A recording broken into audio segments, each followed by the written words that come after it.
enforcement and from a regulatory perspective, if we ever need to trace things back. As I understand it, some virtual currencies don't have ledgers and are thus going to be harder to deal with. And so question one, do you think we're going to eventually get to a world where we have a single virtual currency, or will we have competing virtual currencies? And then if so, if it's multiple, I guess my second question is, do you think we should think about requiring or pushing the industry towards at least having public ledgers if you're going to have virtual currency?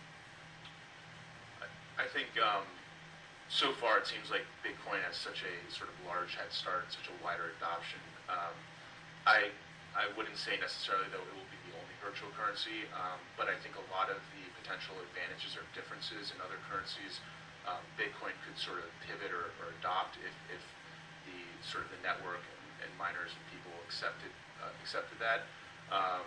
I think the public ledger is a very key element of Bitcoin, and I think that's one of probably more can be misunderstood. I think the fact that it's public, it makes it incredibly transparent, and you can trace a Bitcoin from the beginning of time, which is, I think, great, and from a regulatory standpoint, obviously important. So I think probably one of the things we need to do is make sure that Bitcoin, we don't take it sort of, regulate it from being sort of the winner, so to speak, right now, because I think it has a lot of attributes that appeal to technologists, but also make it something that regulators appreciate and want to work with because of the public ledger.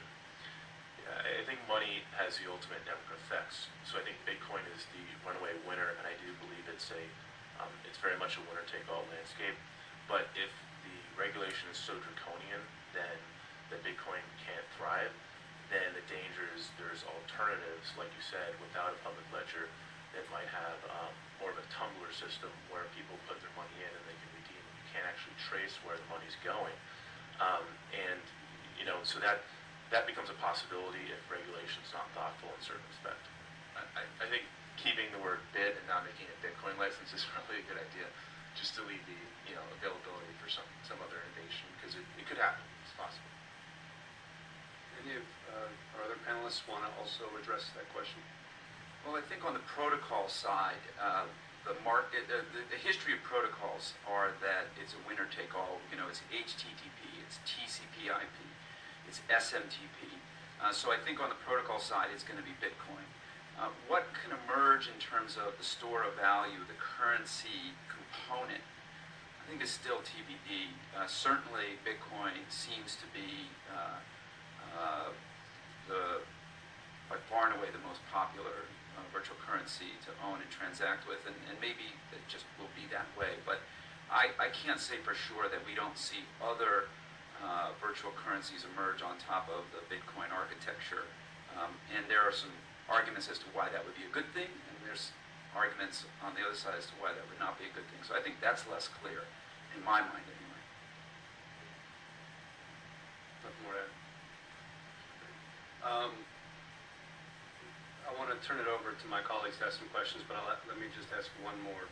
Do you think it's fair to say, and I think it's in all of your testimony, but I just want to hear if you want to put any gloss on it or any nuances, that going forward, the virtual currency world to sort of thrive and succeed and become more mainstream is ultimately going to have to really embrace regulation. I think I said in my opening statement, there are some people in the Bitcoin community from the libertarian side of things that want government to just leave it alone. Would you say regulation is both inevitable, but more importantly, actually ultimately going to be crucial for the survival of virtual currency? I think one of the challenges you have as a regulator with respect to Bitcoin is that it's a global phenomenon. And if you look at the landscape, both kind of from a regulation perspective and tax perspective, you're seeing a lot of different approaches to how to regulate Bitcoin and how to tax Bitcoin.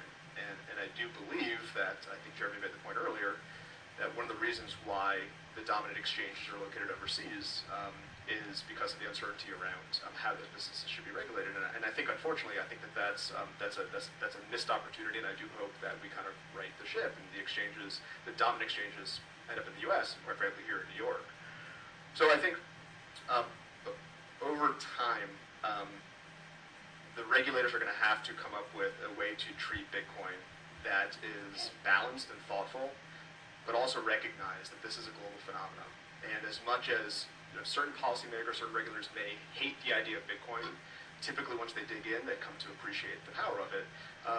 Recognizing that the companies are going to get created, jobs are going to get created, innovation is going to happen.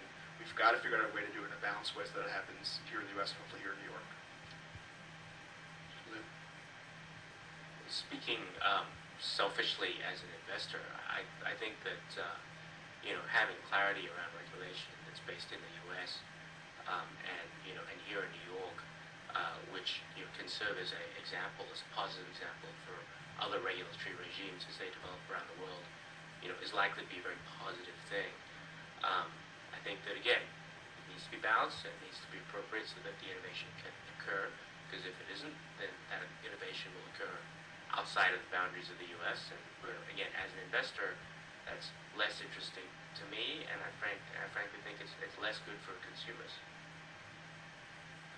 Mr. Wilson, anything to add?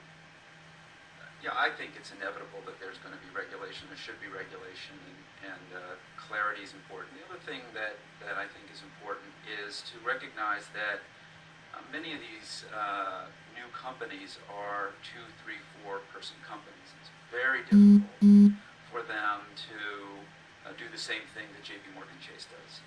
I think when they grow up, they should be expected to do exactly the same thing that J.P. Morgan Chase does. But I think there needs to be some idea of a on-ramp to regulation that is inviting of these young companies to engage with the regulatory environment in a way that they can actually do it. That's the issue. It's not that they don't want to do it. It's like, I got to run my servers, I got to write my code, I got to deal with my customers, and I got to apply for money transfer licenses in all 50 states. And so I just would encourage you all to be mindful of that challenge and not expect a 3-person company to be able to do the same thing that a global company with hundreds of thousands of employees can do. And I think if you do that, I think everything should be just fine. It's a fair point, and I think the Winklevoss brothers mentioned this in their testimony, in their written testimony as well.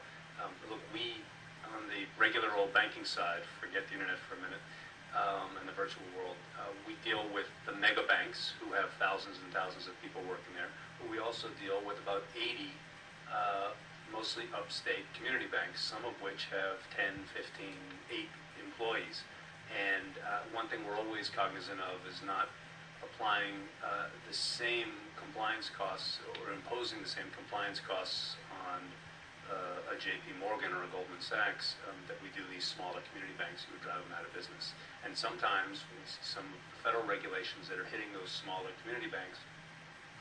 I once got a call from a CEO who said, I now have 3 loan officers and 12 compliance officers. I said, well, your business is going to fail under that model. And so I think it's something we're certainly cognizant of. The flip side, of course, is we want to make sure that, yes, there's this on-ramp period, but how do we ensure, again, we're moving away from a world where illicit activity